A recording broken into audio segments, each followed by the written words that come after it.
Assalamualaikum warahmatullahi wabarakatuh. Perkenalkan, nama saya Rosma Mayar, dan anggota kelompok saya yaitu Fitri Wahyuni. Baiklah, kami akan mempresentasikan laporan kuliah kerja lapangan kami, yaitu dengan mata kuliah Governansi Digital, yaitu dengan judul Proses Bisnis SPBE Kominfo Pekanbaru.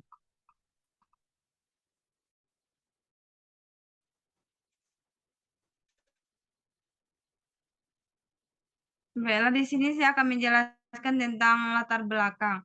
Kemampuan pemerintah yang terutama adalah untuk menawarkan segala jenis bantuan layanan. Disatukan untuk mengatur dan mengarahkan pemerintah untuk mengontrol dan mengawasi masyarakat dengan membuat kerukunan dan permintaan yang mengamankan dan bantuan pemerintah kepada individu. Administrasi publik adalah bagian penting dari meningkatkan kualitas keterlibatan pemerintahan daerah menjadi tujuan yang diharapkan. Bantuan publik yang besar, terutama sejauh memberi wewenang kepada eksekutif, merupakan prasyarat kunci untuk membangun lingkungan usaha di daerah yang berbeda.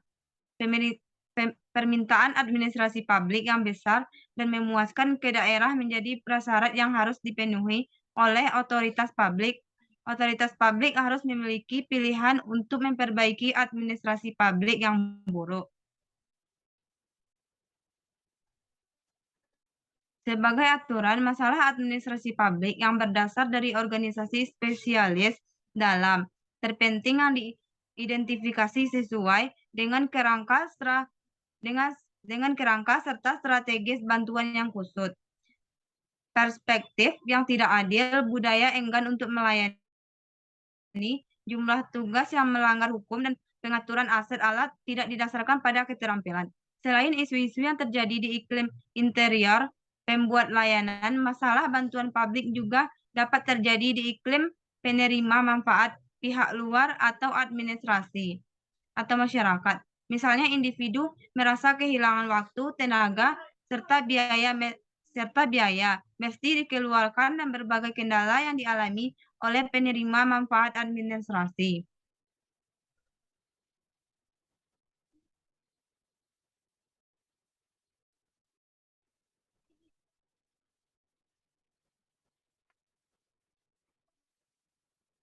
Permintaan di zaman yang serta canggih dan terbuka ini, pemanfaatan inovasi data dan surat menyurat di instansi pemerintah dan publik merupakan kebutuhan yang tidak dapat diganggu-gugat. Inovasi telah menjadi kebutuhan setiap orang, dan dengan hadirnya inovasi dapat bekerja pada sifat administrasi publik yang lebih tanggap, sukses, efektif, dan bertanggung jawab.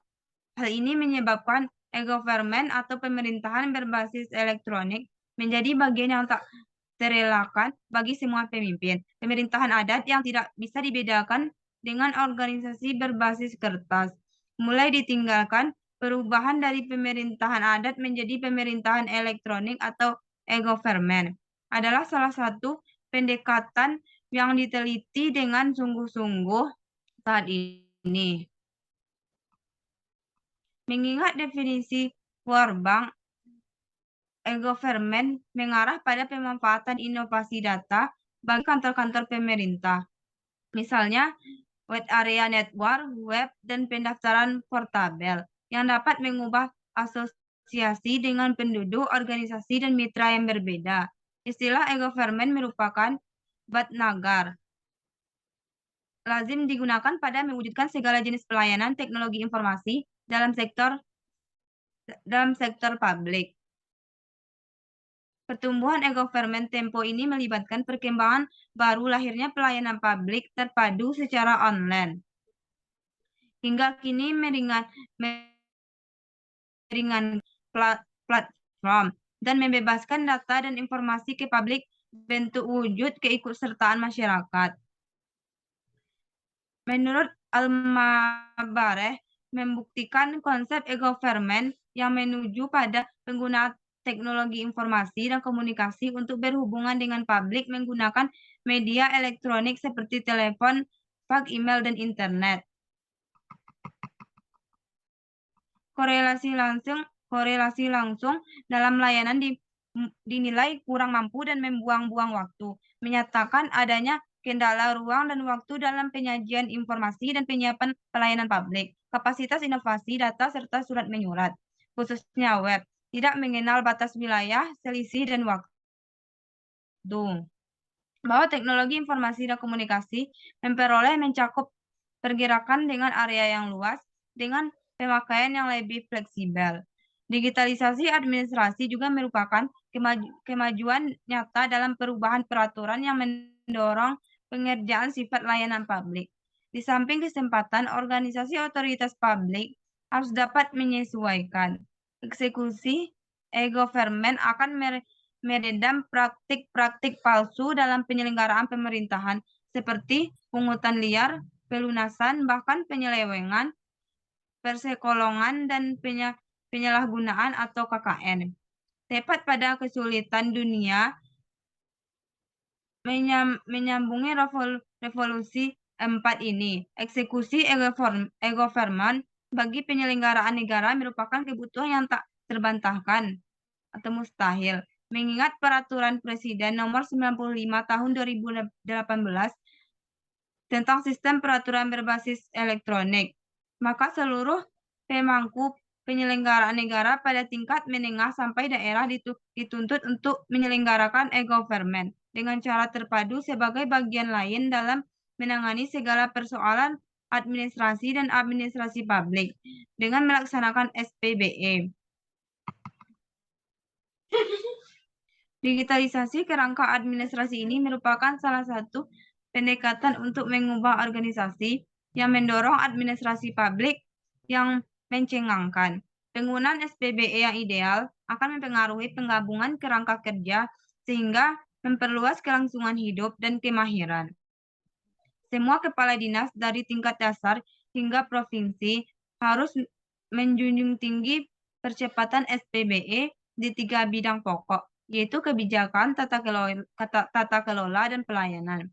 Dinas Komunikasi dan Informatika telah mengakomodasi layanan publik secara online, merupakan penjelmaan dari adaptasi elektronik government. Melalui aplikasi Pekanbaru dalam genggaman di Dinas Komunikasi dan Informatika, diterapkan dengan haluan untuk mengembangkan pelayanan bagi masyarakat sehingga memudahkan masyarakat dalam mendapatkan informasi dan layanan publik. Namun rancangan ini belum bisa terselenggara sampai kurun waktu yang cukup lama. Pelayanan publik secara online ini baru dapat dicoba oleh publik pada masa pandemi COVID-19. Segala sistem pelayanan publik berubah dari manual ke sistem online. Transformasi sistem pelayanan ini kurang diikuti dengan seminasi yang berlanjut kepada khalayak umum, sehingga sebagian besar masyarakat yang belum mengetahui dan masih kurang mengetahui dengan pengaturan cara yang harus dilaksanakan ketika hendak melakukan perizinan pelayanan publik. Selanjutnya saya serahkan kepada Fitri Wahyuni.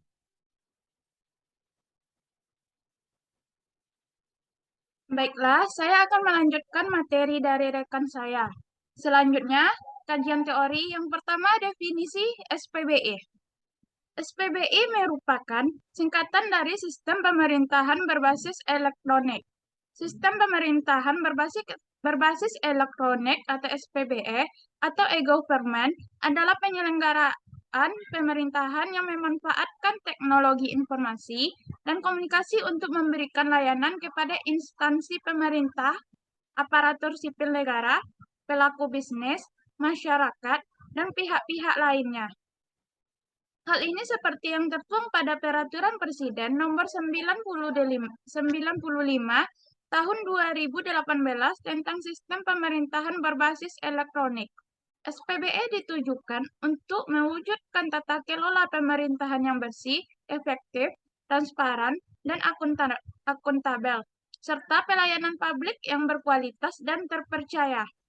Tata kelola dan manajemen sistem pemerintahan berbasis elektronik secara nasional juga diperlukan untuk meningkatkan keterpaduan dan efisiensi sistem pemerintahan berbasis elektronik.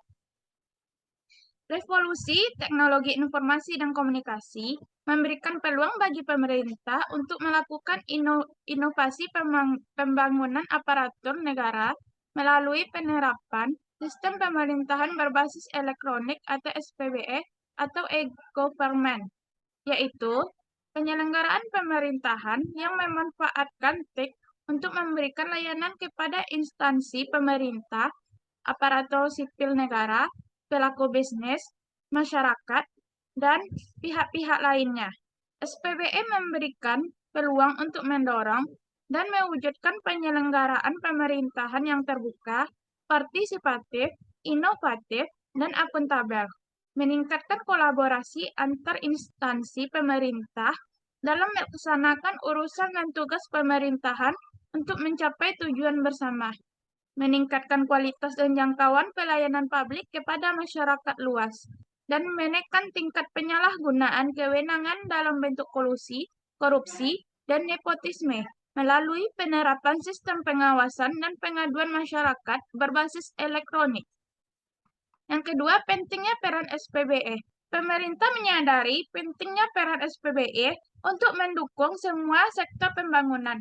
Upaya untuk mendorong penerapan SPBE telah dilakukan oleh pemerintah dengan menerbitkan peraturan perundang-undangan sektoral yang mengamanatkan perlunya penyelenggaraan sistem informasi atau SPBE.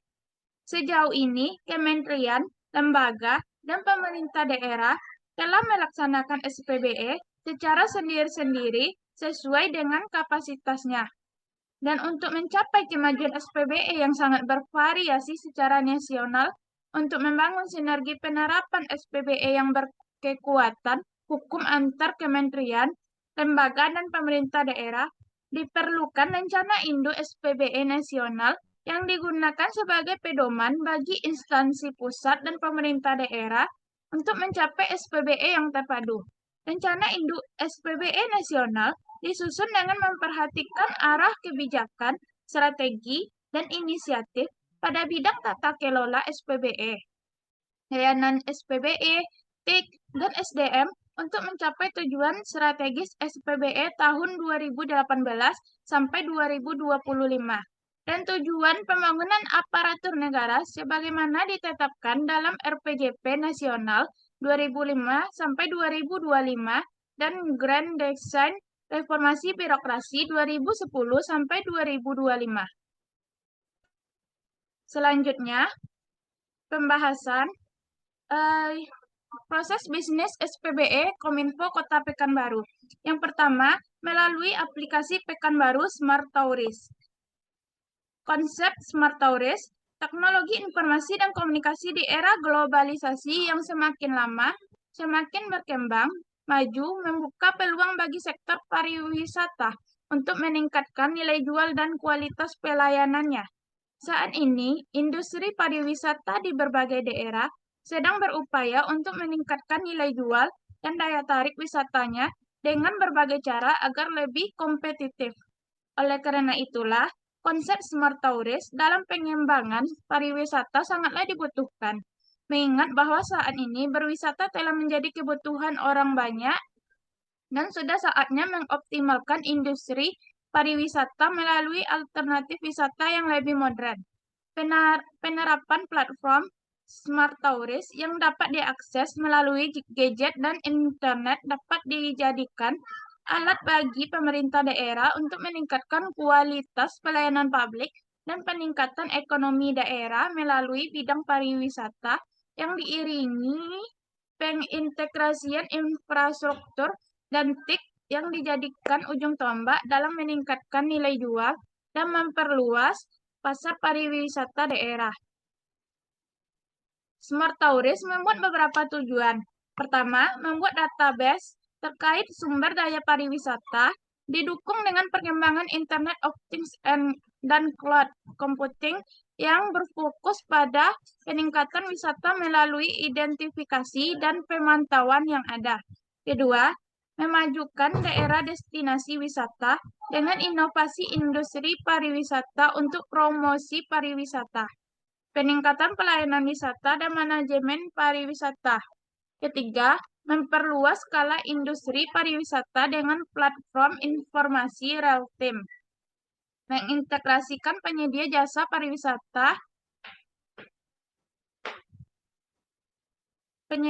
pariwisata dan peran masyarakat lokal. Dengan hadirnya Undang-Undang Nomor 23 Tahun 2014 tentang otonomi daerah, maka pemerintah di tingkat daerah memiliki tanggung jawab terkait pengelolaan daya tarik wisata, pengelolaan strategis pariwisata, pengelolaan destinasi pariwisata, serta penetapan tanda daftar pariwisata sesuai tingkat daerah. Seiring dengan pemenuhan kebutuhan melalui aspirasi masyarakat setempat, maka pemerintah daerah sebagai pengelola daerah dituntut untuk memiliki daya inovasi, kreasi, serta inovasi dan kreativitas dalam mengembangkan potensi daerah tersebut. Smart Tourist pada prinsipnya adalah untuk meningkatkan pengalaman pengunjung, menyediakan platform cerdas untuk menyatukan dan mendistribusikan informasi di dalam destinasi, memfasilitasi pengalokasian sumber daya yang lebih efisien, mengintegrasikan pemasok kepariwisataan pada tingkat makro dan mikro, agar keuntungan yang didapat oleh masyarakat lokal dapat dipastikan. Smart Tourist didefinisikan sebagai suatu platform pariwisata yang mengedepankan penerapan information and communication technology secara terintegrasi.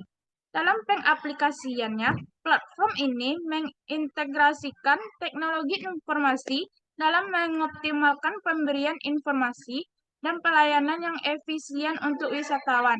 Smart Tourist membuat beberapa tujuan, yaitu sebagai berikut. Yang pertama, membuat database terkait sumber daya pariwisata didukung dengan perkembangan Internet of Things and Cloud Computing yang berfokus pada peningkatan wisata melalui identifikasi dan pemantauan yang ada. Yang kedua, memajukan daerah destinasi wisata dengan inovasi industri pariwisata untuk promosi pariwisata, peningkatan pelayanan wisata, dan manajemen pariwisata.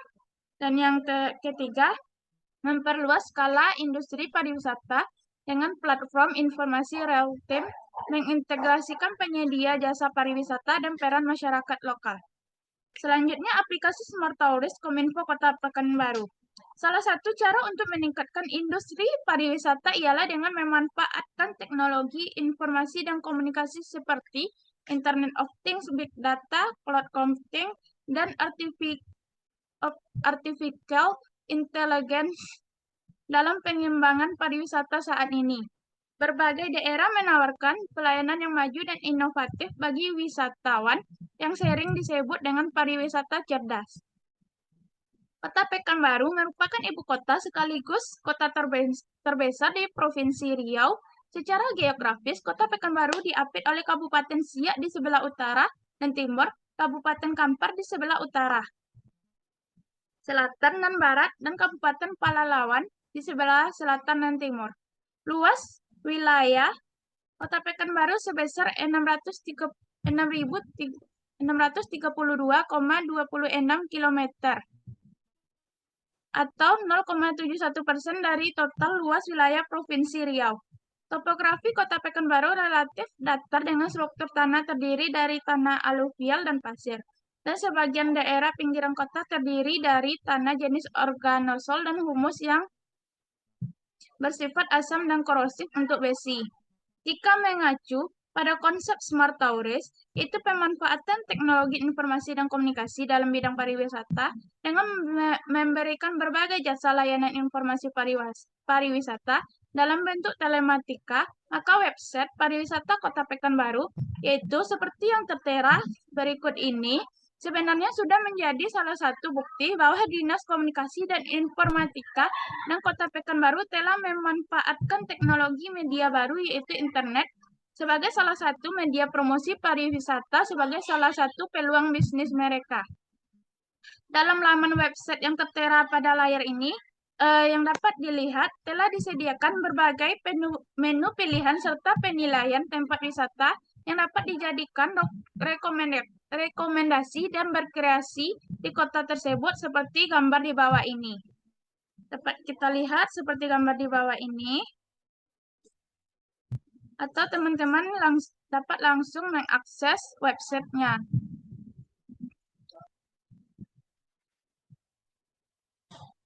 Nah, dari gambar di atas merupakan salah satu contoh tempat-tempat wisata yang dapat kita pilih sebagai rekomendasi berkreasi mengunjungi Kota Pekanbaru. Sangat mudah, bukan? Melalui laman website yang disediakan, sudah mempermudah tujuan berkreasi kita dalam mengunjungi Kota Pekanbaru, sehingga tidak perlu bingung mengunjungi tempat wisata Pekanbaru. Selain itu, website ini juga mempermudah transportasi, penginapan, restoran, dan lain-lain melalui secara online, sehingga tidak perlu pusing dan menghemat waktu dalam mencari transportasi, penginapan, restoran, dan lain-lain, seperti gambar yang tertera di bawah ini.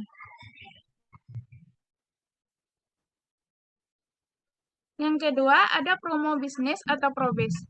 Selanjutnya, saya kembalikan kepada moderator. Terima kasih.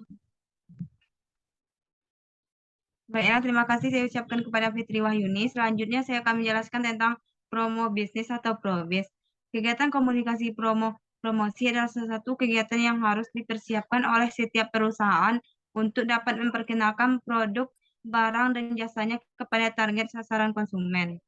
Selanjutnya yaitu Pekanbaru Investment Centre atau PITCH.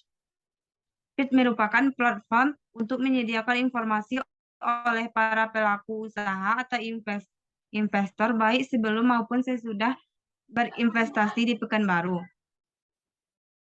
PITCH merupakan beragam informasi, diantaranya informasi seputar potensi investasi dan sistem informasi berbasis geografis, peta penyesuaian tata ruang, laporan data penanaman modal, serta informasi UMKM. Website Pekanbaru Investment Centre atau PITCH yang dapat dikunjungi pada website di bawah ini, yaitu dapat kita lihat pada gambar di bawah ini.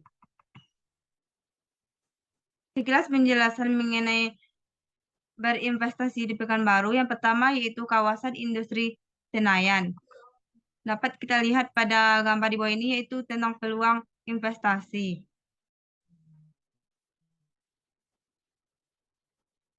Selanjutnya yaitu kawasan strategis Meranti Mendada. Dapat juga kita lihat pada gambar di bawah ini yaitu kawasan strategis Meranti Pandak, Kota Pekanbaru. Juga dilihat pada peluang investasi. Selanjutnya yaitu kawasan strategis perkantoran dan bisnis. Dapat kita lihat pada gambar di bawah ini yaitu kawasan strategis perkantoran dan bisnis Senayan Raya, Kota Pekanbaru. Selanjutnya yaitu kawasan strategis Setia Maharja. Dapat kita lihat pada gambar di bawah ini yaitu tentang kawasan strategis Setia Maharaja, Kota Pekanbaru. Selanjutnya yaitu kawasan strategis D5. Dapat juga kita lihat pada gambar di bawah ini kawasan strategis D5 Kota Pekanbaru. Selanjutnya yaitu kawasan strategis Payung Kaki. Juga kita lihat pada gambar di bawah ini yaitu tentang kawasan strategis Payung Sekaki Kota Pekanbaru. Selanjutnya yaitu kawasan strategis Bandar Kayangan.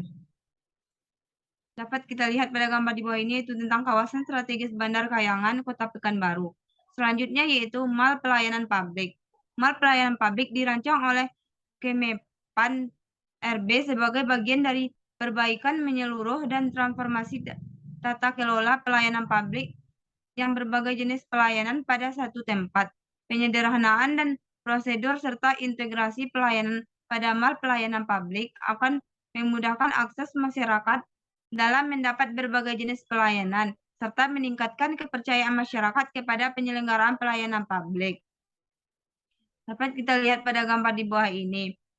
Gambar Mall Pelayanan Kota Pekanbaru.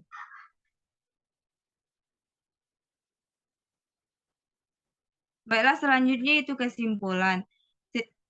Sistem pemerintahan berbasis elektronik atau SPBE atau e-government adalah penyelenggaraan pemerintahan yang memanfaatkan teknologi informasi dan komunikasi untuk memberikan layanan kepada instansi pemerintah, aparatur sipil negara, pelaku bisnis, masyarakat, dan pihak-pihak lainnya.